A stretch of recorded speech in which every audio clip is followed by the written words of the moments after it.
Making money and building financial freedom is something that everyone is looking to achieve, and one of the main obstacles that keep people from achieving their financial dreams is the lack of understanding of how money works. See, something that you probably didn't know was that there are only 4 ways that you can make money.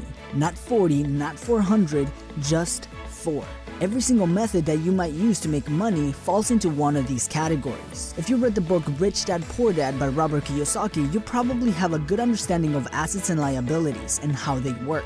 In his book, The Cashflow Quadrant picks up where Rich Dad Poor Dad left off. So let's look at the Cashflow Quadrant. These are the 4 categories that you can make money on. The 4 quadrants are the E quadrant, the S quadrant, the B quadrant, and the I quadrant. The E stands for employee, the S stands for self-employed or small business owner, the B stands for big business, and the I stands for investor.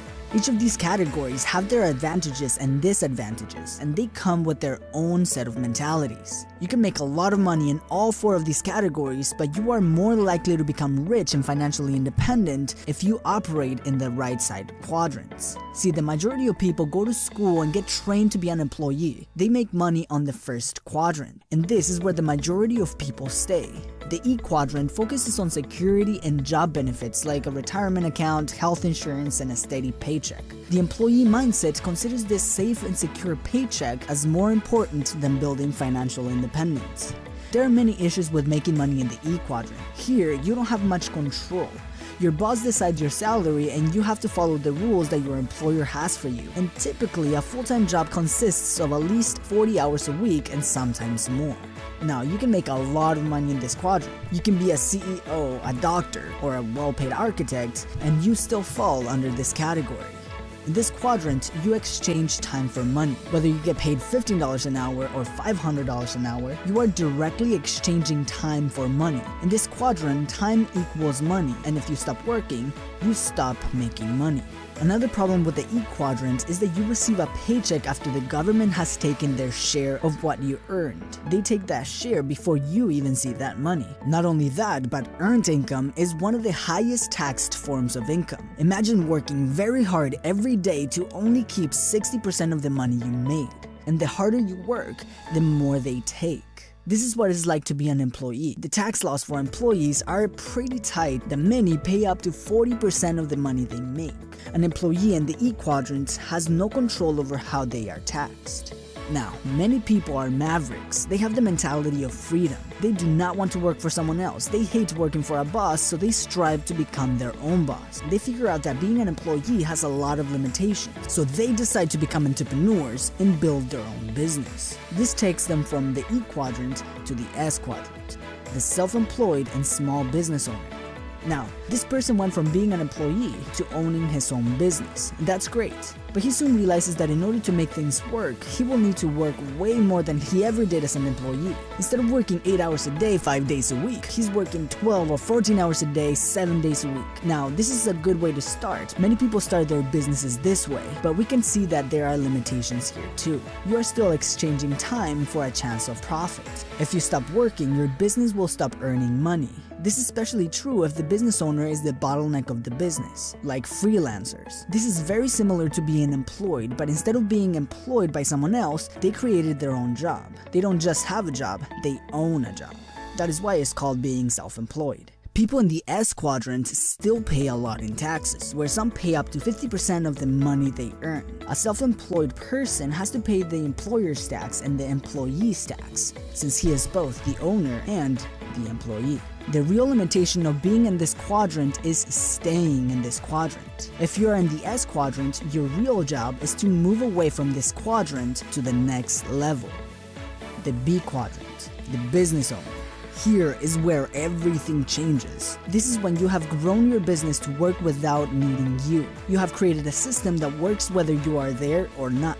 This means hiring employees and building systems to take care of the workload for you. Unlike the self-employed, the daily tasks of the job are no longer part of your daily schedule, but rather taken care of by a system or someone else. Especially with today's technology, we can automate systems much easier and faster than we ever did before. So the internet internet is an extremely valuable tool that these entrepreneurs can use. In this quadrant, you're not exchanging time for money. Your business is working to generate income for you, whether you're working there or taking a cruise ship to the Bahamas. Your employees and systems are generating cash flow right to your bank account no matter what you do.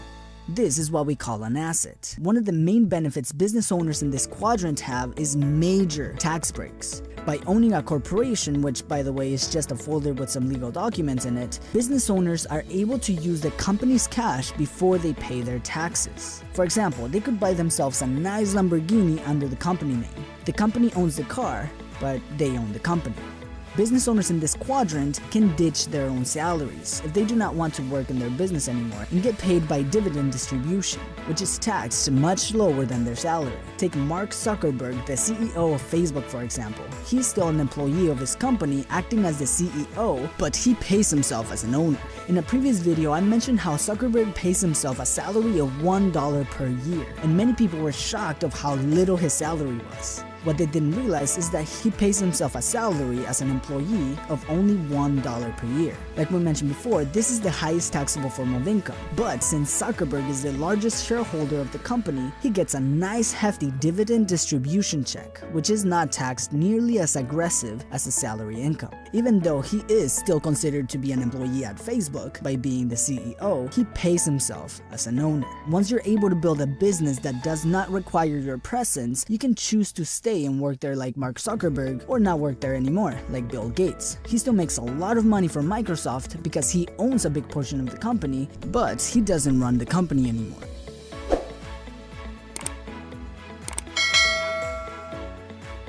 And the last quadrant is the I quadrant, the investor. In this quadrant, you do not have a job like the E quadrant, nor own a job like the S quadrant. Here, your money works to make you more money. Many investors in this quadrant pay a lot less in taxes, where some investors avoid taxes altogether and pay 0% in taxes. Let me know in the comments if you want a more in-depth video about this subject. See, business owners in the B quadrant leverage the money they make in their business into the I quadrant, so they won't have to pay much in taxes while making their money grow. Many people believe that investing is risky, but what is really risky is the lack of knowledge. Investing without any knowledge on the area you're looking to invest is like driving a car blindfolded. That is why investing can be risky, because we lack investment knowledge. When you become an educated investor, you have a very educated idea on what investments are the right ones for you and how you can lower or even eliminate your tax bill.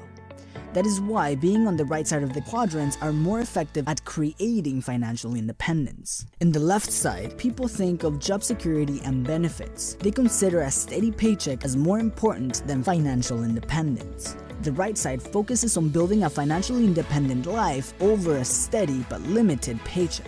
The left side exchanges time for money. If they own a business, they are the bottleneck of the business, and if they stop working, they stop making money. The right side focuses on building systems that will work in their behalf, so they don't have to. And once they made money, they find a way to allocate their money so they can leverage it to grow it and make more money. They focus on skill. Since they are not the bottleneck of the business, they have the ability to scale and grow their business. Understanding how money moves in the world can make a huge difference on how you approach your financial goals. They say that knowledge is power, and when it comes to money, knowledge is a must.